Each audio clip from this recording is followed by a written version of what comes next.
these couple of days, combination of the BC work, the competitive periods today was third down, good on good, ones versus ones, twos versus twos, and then the developmental work, team periods and scrimmages. And then I thought we really improved on special teams, especially today. We broke down some techniques we were struggling with, and I think we got better there. So it's been a good couple of days. What is the schedule for the rest of the week then? How do you go? Yeah, the guys are off tomorrow, and then obviously Friday is a Sunday practice for us, normal Sunday. Okay, so it's like that's the start of the week, Yep. basically. at that Yes, point. yes, sir. So how much, like veterans like Tootin and guys like that, have you given them extra rest this week at all early? Yeah, we really tried to cut back on a lot of guys from the overall scope of practice.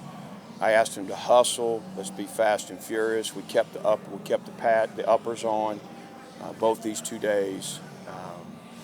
But yeah, we certainly, the reps were thin for some of those guys. Prelo, he was at booth after the game. What's his status right now? Yeah, he's going to be out significant time. That seems like he was just starting to contribute in that long run. They got pulled back in Miami. You hate to see some, at that moment for a guy to Yeah, very disappointing for him. For us, he's a great teammate. He's earned every opportunity. We were excited for what he could do in the back half of the season, and so that's a disappointing loss because of how much he has invested in this thing, but also from a production standpoint for us.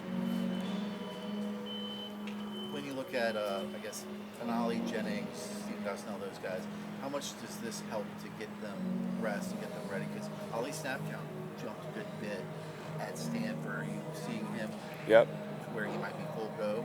Yeah, I think by the time we kick off against BC, he'll be 100% and greased up, ready to go. Like some of these other guys. I hope that for Kelly Lawson, Lath Gannum. We got some guys that'd be great to get back healthy. with Prelo being out, what does that do to your kick return, especially? Yeah, we're excited about Thomas Williams, to be honest. We've had conversations every week. He's had a couple of opportunities, but we've had conversations about investing in him 100% on that, on that unit. So that'll be our first thought, but we also, we've been practicing Bashaw each week. And then, of course, Malachi Thomas also has experience back there. Is this, Prelo almost looked like he was kind of up in that number 2 category for running back carries. Is this put more on Malachi Thomas? You try to get somebody else that maybe has more pass catching chops in there? Yeah, PJ was, kind of a tagged play guy. You had some things you can do with him. We've got some guys that can do those things in Jay Lane and Takai Heath, but they're not in the running back room. So we brought Tyler Mason up. He had a good couple of scrimmages yesterday and today, and so we'll see. In terms of some other guys we haven't seen out there in a while, Gallo, Stroman, anything update on those guys? Yeah, Stroman, that's a long shot that he'll be back.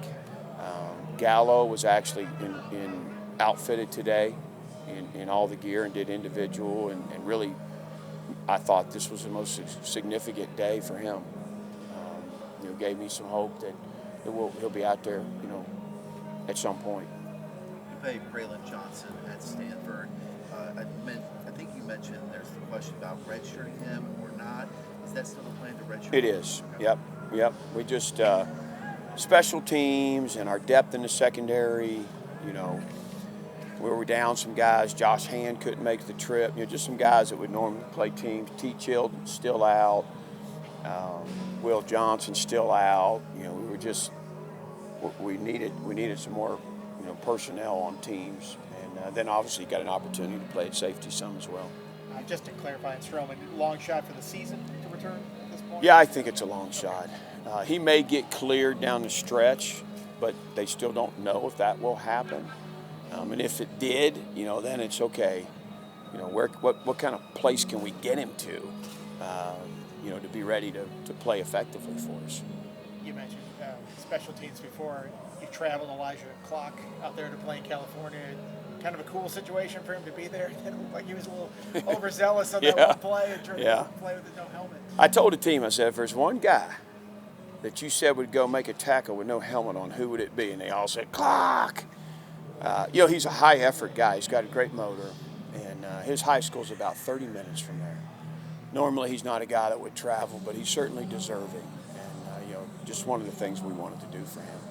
Was he? I forget his background getting there. Was he a walk-on? He is a walk-on, yes, sir. Okay. How did that come about? That's a long. Yeah, he's got family back here in Virginia. He's got some connections to Virginia Tech. He's got a great story, and I was happy to see him go. I had a lot of friends at the game, and his mom was there, and and then to run him down on kickoff. He drew the double team every time on kickoff. So, but he's a good addition to our team. Why does everybody on the team say that he'd be the one to try to make a tackle? He's just old school tough guy like that. He played D tackle undersized, and then we worked him some as a fullback. We've been doing that a little bit, and so he bounces back and forth from both fields. He's one of those guys that plays with snot running down his face and plays with a broken arm, and he just one speed, and he's earned everybody's respect through that. Put yourself in a good position here in the last 6 weeks where you have a lot of guys who have 4 games left. That's right. To play. I know you said you kind of wanted to spread that out, but are you in a good position now in the last stretch where you can get some of these guys some reps? Yeah, and what's been kind of challenging is getting them enough reps on the varsity field where they're getting prepared, but also getting good work against the offense or defense as scouts. So there's a lot of guys that have been swinging back and forth. Chance Wiggins, Keelan Adams, Josh Clark. I mean, there's just a lot of guys that kind of, I think will help us on teams and have a chance to provide depth at their position. You mentioned with Stroman being out, the way Quentin Reddish has played, how much does that solidify that third seat? Yeah, thankfully, he's coming on each and every week. We need him to, and What's unique to me as a true freshman, he's playing field safety and boundary safety. And that's a lot mentally. And, he seems to get better each and every week. So.